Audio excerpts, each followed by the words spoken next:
Hi everyone, welcome to the first day of the Model United Nations in Sofia. My name is Lyubenova. I'm the director and co-founder of Creatosphere Association, which is one of the hosts of today. And I'm happy to welcome you, young people that really want to spark and ignite change, because this is also what we do with Creatosphere. Although we work with a bit of different methods, working with art forms and creativity. But for this model, we have partnered with Cornerstone in Luxembourg and with the United Nations Association in Bulgaria.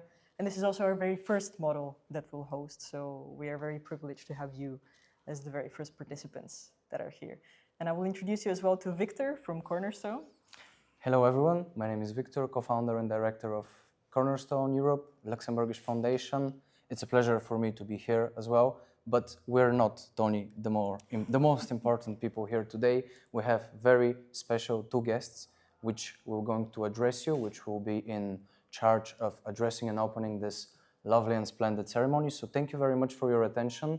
We hope that today will be a day and the upcoming days in which not only you learn something, but also be able to start thinking about the future and how we, as the youth of this nation, can address the upcoming challenges.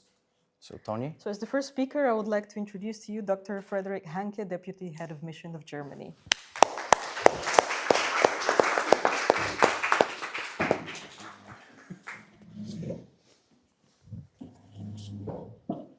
All good.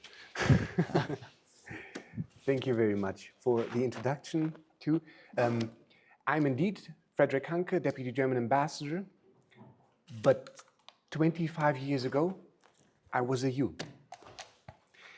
After that, I finished my studies and I entered the diplomatic service. I went on my first posting to Azerbaijan, later to Lebanon, to Beirut. That was when, during the port explosion, I had the pleasure and the honor actually to work also in the German Ministry of Foreign Affairs on humanitarian admission, which is important, I find, on Gaza and Palestine, which is also important, I find, and others. And now I have the honor actually to be here in Bulgaria, which is different for me because here I have the purposeful task actually to work on improving the European Union, which is our future. So that is very timely because we are facing perhaps the most dire situation we have faced since the end of the Second World War, since 75 years. Russia has brought war back to Europe. They have transformed their economy into a war machine, and they are constantly conscripting more soldiers than they need for that war in Ukraine. So there is that threat to, they may eventually even attack a NATO and EU member state if we're not ready to defend ourselves by then. There are superpowers now that increasingly replace the rule of law by the law of strength and do power play, actually. So you can see that in the Strait of Hormuz, you can see that by the attempts of the Americans to get hold of Greenland, or by the Chinese. Don't forget that, the Chinese that rather stronger use the supply chains to put pressure on partners. Germany, as perhaps the trade nation of Europe, is more affected than maybe, at least among the most affected nations worldwide by this change of geopolitics. And that's not all. I haven't even started talking about climate change. That was a big thing a couple of years ago, maybe you remember, but it's not gone. It's still there. And artificial intelligence, you're going to talk about that in a sense, if I'm not mistaken. It's very important. It's not so, salient now, but it will be, definitely. It will be even probably more challenging than what we see now. In any way, I guess you all agree that these are challenges we cannot face as a nation alone. We need to do that together. For Germany, it's crystal clear the major partner for that is the European Union. We need to stand together closer than we were before. We need to reform. We need to be apt at facing the world as it is now. But also the United Nations, of course, are incremental for that. There's another aspect that I would like to highlight, and you're touching about that too. I'm excited actually that you do that, because it's the human rights situation. The freedom of speech, the freedom of journalists, something we see also a rise of autocracies. Autocracies that, that treat the rights of people, and they promise something to the people that they consider could be more precious, and that is a national pride. Yeah, they play the national card, that is one thing, and the other thing is prosperity. Something the democracies used to be very good at prosperity, but we see these superpowers like Russia and China abusing that system of international order to get prosperity. I think, but that's not something that we have to shy away from. I remember very vividly on my first posting to Azerbaijan, I was in charge of human rights situation, and it wasn't good, I have to say, in Azerbaijan back in the days. I will never forget, one day I was standing out in the center of Baku. There was a huge Maidan, and the opposition, no, it wasn't even opposition, it was a youth organization that has announced to take a protest today. It was empty. No one was on the street. I thought, well, that would be daring, really, if they did that. But anyways, I was there to monitor what things could happen.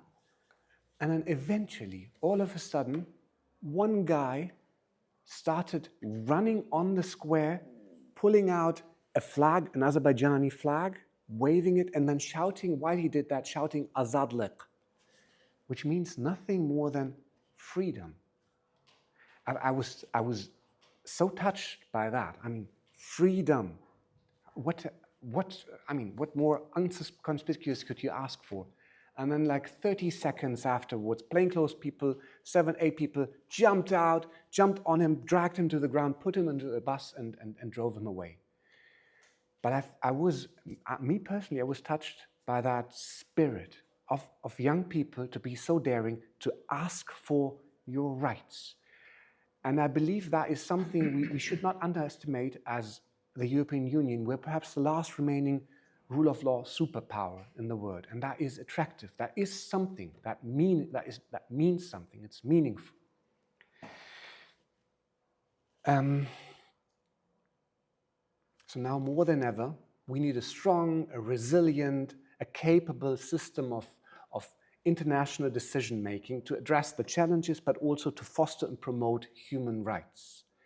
Germany, I guess, we're not always the first one to make new developments, but this one I think we have understood pretty clear and pretty soon that the future lies within multilateralism. And we have the privilege also, to be have the presidency of the General Assembly of the United Nations, which is great. It is a forum that should be more powerful to our mind, because the Security Council is important. It is, but it's also a bit outdated with that system of vetoes by 5 superpowers. Anyways, we're there, we're dedicated, we're committed. We are also one of the strongest financial contributors to the United Nations for good reasons, because it's important. We're not just doing that out of, altruism, but also because it matters. That's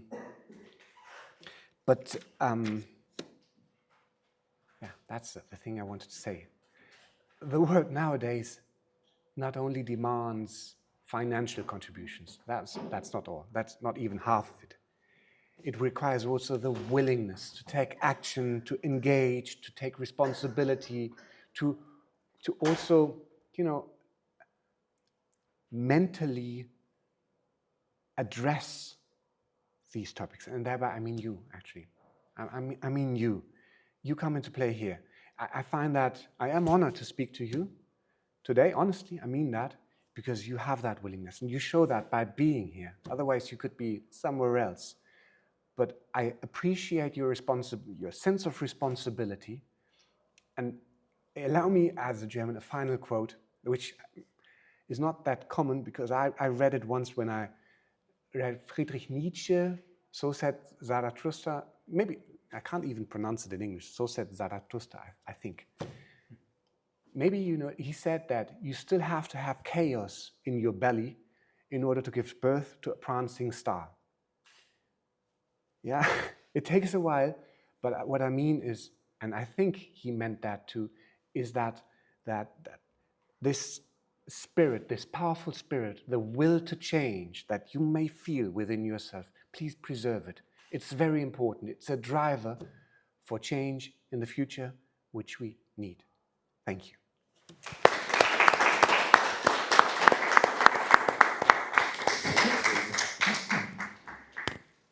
And now we're going to move to the next speaker, Deyan Matev, PhD in risk management.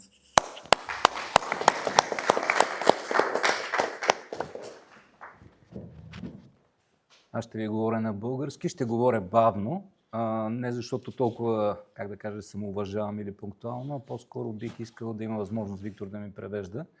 Така че, скъпа Тони, скъпи Виктор, sehr geehrte Herr Botschafter,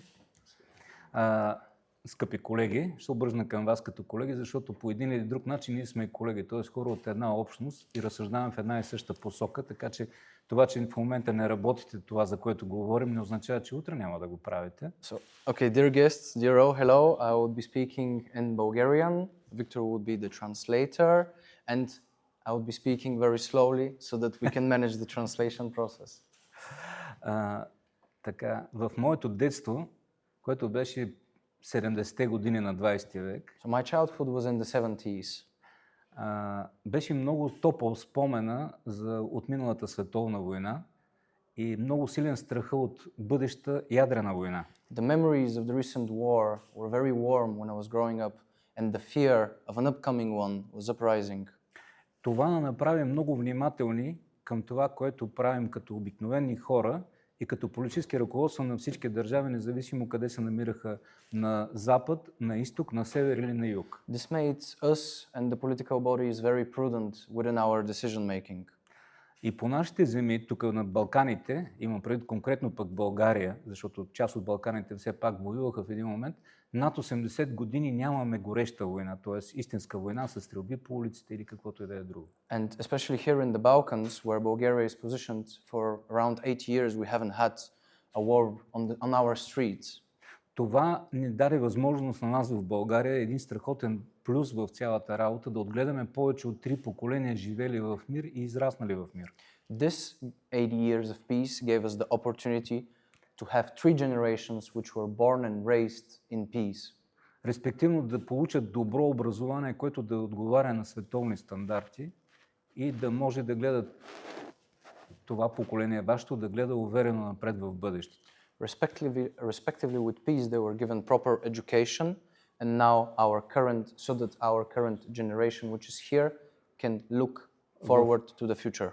В следващата ми, как да кажа, лекция да го наречем, ще ви обърна повече внимание на тези аспекти, които са свързани с риска от война и самата война, но искам само да маркирам, че In the next lecture, which would be tomorrow, he would address more the specific and niche issues which are related to war, but he would like to highlight върху този аспект, който е, че вече войните след Третата революция във въоръженията, първата революция е откриването на огнестрелното оръжие, втората революция атомната бомба и сега третото оръжие изкуствен интелект като вид оръжие. So we have the 3 revolutions which happened. The first revolution was the discovery of the weapon that we have, the gun.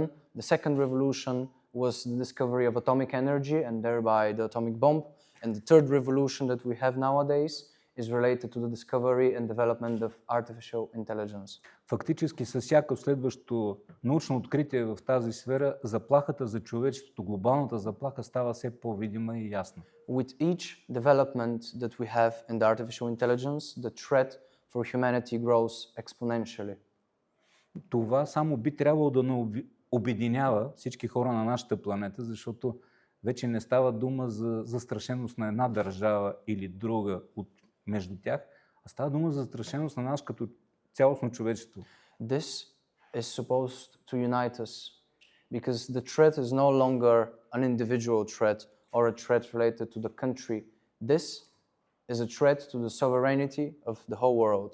И тук заплахата срещу човечеството идва не толкова от това, че примерно ще останем определени социални и професионални групи ще останат без работа. And the threat here is that the threat is not only related to a couple of social classes being without a job. А по-скоро проблема идва от това, че закърнява нашата способност да мислим, т.е. ние спираме да развиваме нашия естествен интелект. The real threat is the fact that our decision making is damaged by us relying on artificial intelligence. И ако трябва да използвам факта, че тук е господин заместник посланника на Германия, аз съм изключителен фен на класическата немска философска школа. I'm very glad that the head of deputy of the German embassy is here, and I'm a fan of the German ways. И използвам, когато говорим за изкуствен интелект, използвам критиката на практическия разум на Мануел Кант. Извинете, тръгнах да го мисля на немски, как беше заглавието на труда. So when I reflect on artificial intelligence, I like to think about the ways of the German philosopher Immanuel Kant. Защото поколение философия, особено немската класическа философска школа, са наблягали на това да развият естествения разум от човека. German philosophical schools have been focused on developing the natural thinking of the human. И практически след Емануел Кант имаме цяла поредица от философи, психолози, социолози, които са работили в тази насока. Няма да ги изреждам всички, защото списъкът е изключително дълъг. Минаваме през Хегел, Фойербах, Кант, през по-съвременните психолозите Фройд и Юнг. За Ерих Фром да не почваме да говорим, който има страхотни... Препоръчвам ви го, защото той има страхотни разработки на тема несвободата, съзнателния избор за несвобода. Practically, we have a lot of German philosophers, which were just listed, Съжалявам, Виктор.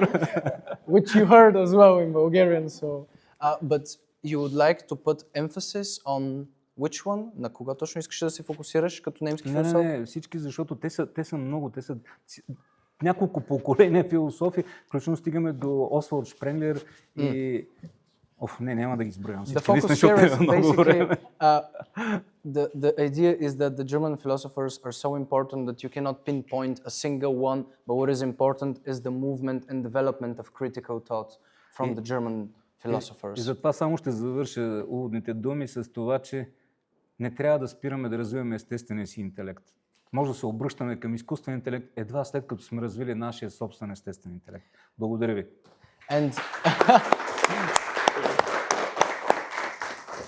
Извинявай, измучите. No, and just the final words were that we may continue to rely on artificial intelligence, but what is very important and what we can learn from the German philosophers is that before we use any artificial intelligence whatsoever, we need to first nourish and develop our own human intellect. And now, as we have some time and our guests are here, and we hope they won't leave us soon, we can move towards a more open format where you, the auditory, can pose any questions respectively to the speakers. So if you have a question, you can just come here so that they can hear you better. And of course, yes, we have a question, Our Lady.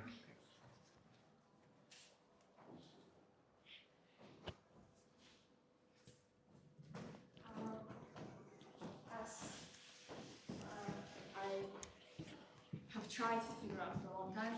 Do you know what is the EU or the Bulgarian or German governments doing to ensure AI safety? And what can we do to motivate them to do something? Can you just let us know which, you can say, from which perspective you would like to hear the answer? From the German side, perhaps from the Bulgarian side? From either one. From either one? Okay. There is the AI Act by the European Union. But the problem is artificial intelligence is an aspect that you cannot address only on a member state's level, as the big companies who are driving it are abroad. It's American companies mainly. There's also Chinese companies who are at the forefront of this development. So you need to actually act decisively and combined in a more international framework. But here also we come to a problem that is this is definitely a future technology, artificial intelligence. It is a threat, definitely, but there's also huge chances in it if you manage to harness that new technology and drive it and use it for only good purposes. So we should not stop the development, but just, channel it into the right direction. And that is very difficult because you also need to keep the entrepreneurial spirit alive, and they want to earn money with that. That is actually why capitalistic countries more successful than those that had a planned economy. There's a huge threat in it. But I think it is important, if you ask me what can we do, which is the right question actually. I thank you for that one. That's the right spirit, first of all. I think it's important to put your finger, point to it, and say it needs to be addressed on a global level, and we need to cooperate, particularly in the United Nations, in order to find consensus on where is these borders, these channel lines that all of us can convene on, and even not drown the entrepreneurial spirit by these borders. Thank you.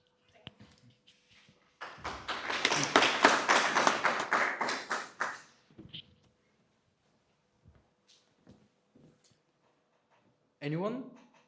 No, I'm sure we have some questions, but you can feel free. Yes, please come.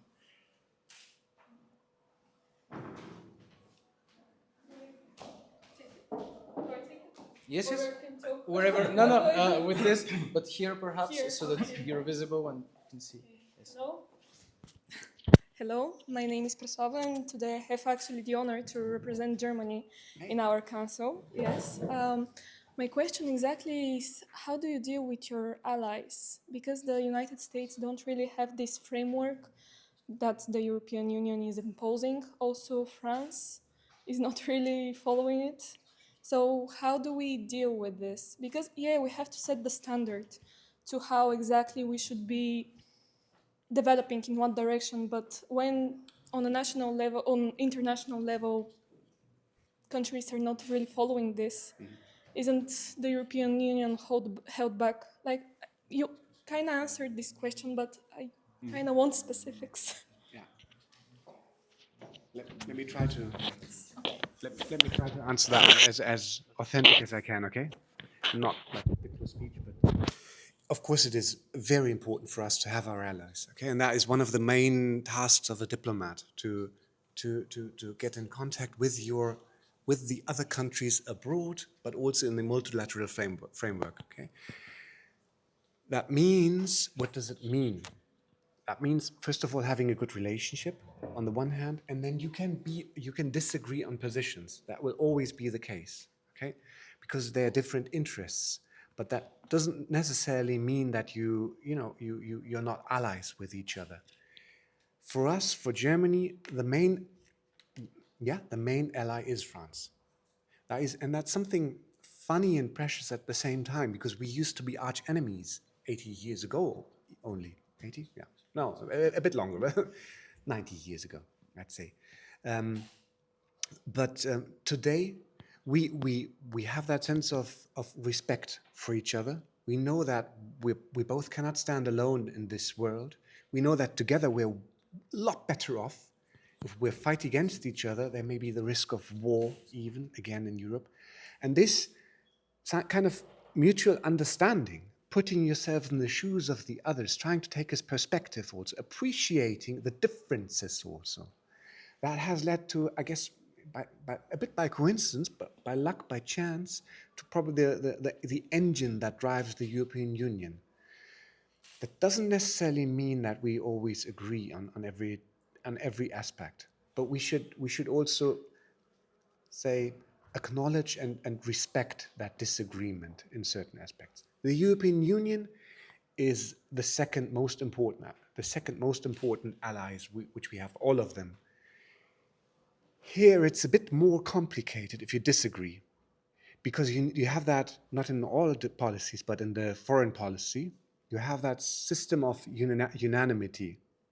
So all 27 member states have to have a unanimous decision. And here comes the spoiler in. We saw that with Hungary. It's terrible. It's really, really, really bad for all the others. They took us as hostages, actually. So here it's not only good relations, we have them, that's fine, but here it's also to agree on subject matter. Sometimes you have to persuade by giving things like what they need. That is something in negotiation tactics that you need to find out. What is it that the other party would like to have from me? What can I give them that perhaps is not as important for me as what he can give to me? Okay, that's the negotiation factor, but the other factor is also reforming the rules. It cannot be that in a club of 27 member states you have that system of unanimity, that you have to give and take. Sometimes there's another majority and you have to, you follow. Sometimes you win, sometimes you lose. A veto can only be limited to exceptional cases of core national interests. So this is something why Germany is striving for, I hope I'm not talking too long, but this is why Germany is striving for reforming the European Union decision-taking process. We have a hard time in persuading a small country like Bulgaria, because Bulgaria is kind of, if you don't quote me on that, it's kind of overrepresented. It's just 6.5 million, but you have one vote. We're 85 million. We also have one vote. You see the disbalance in it. But what we ask for is, in that system of the European Union, where you also need unanimity to overcome the rules, a kind of common understanding that this is the future we have to go together, and we can only do that on fair footing with rules that allow us to adapt to the changing reality. And one final thing regarding the other allies that we have. The United States, Canada, they're not part of the European Union. They're part of NATO, for example. That's important for us too. But they're not that inner circle. But they're also important. Okay? And it's difficult in times, you know that, with a president like that in the United States. A lot has changed, and that kind of power play, as I told you, like putting customs on machines, on steel, on cars, that is hurting us too. But it's also a matter of time, okay? So you need to keep them close to you. You need to also show that you're strong. You also have some clout when it comes to negotiating, but then also have that kind of long breath you need. Things may change, they will change eventually, and the partnership as such is more important than just these couple of years that we're seeing now.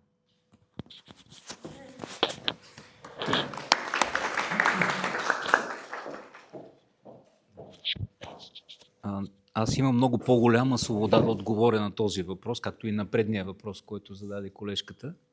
I have a much higher liberty when it comes to answering this question and the previous one. Просто академичната свобода винаги ни дава по-широки възможности да изразим едно или друго мнение с повече нюанси. Academic liberty gives us the opportunity to express our opinions with more nuances. Така че ще си позволя, няма да е точно моето мнение, но мога да ви кажа някои от пътища, по които се решават тези въпроси, които имате предвид вие. Единия нормативната уредба. Извинявай. I'm not going to give you strictly my opinion, but I'm just going to present to you the ways in which these decisions, for examples, and related to the question that was posed, can be reached. Да, нормативната уредба, която върви към универсализиране в целия Европейски съюз. Законодателство. Okay, so the first scope that we have within the European Union especially is the laws that we can impose and that we have. Да, още повече, че последните години имаме Global Digital Pact на ООН. Especially important is the last recent years it has been developed the Global Digital Pact from the United Nations. Сходен такъв закон в рамките на Европейския съюз. Similar law has been implemented within the European Union. И всички тези данни са имплементирани, т.е. възприети в нашето българско законодателство. And as well, all of these suggestions and changes have been implemented to Bulgarian legislation as well. Това е по линия на изкуствен интелект, на високи технологии, а То е релевантно и във всички останали други области, било икономика, политика, медии и така нататък. And this is very important not only in the scope of artificial intelligence, but also when it comes to politics, media, and many other fields which may not seem related. А с оглед на обучение, било във всякакви етапи на обучение, ви препоръчвам да погледнете какви са били становищата на всяка една комисия по екология, по труд и заетост, по национална сигурност и така нататък. Всички. Това български становища или Не, на Европейския съюз, на Европарламент. So within the scope of the debate today and generally your education, it would be very useful for you to look on the stance of the European Commission on the various topics, such as, Да, по линия на киберсигурност. for example, you can look at the European Commission stance on cybersecurity. Тъй като всяка комисия дава свое мнение и становище по всеки един начин. And each body, of course, has its own statement and own decision making. Просто би било интересно да видите как вървят дебатите и това ще отговори много на част от въпроса. A lot of your questions perhaps could be answered if you look at the debates that are taking place within the various European bodies so that you can see the decision making.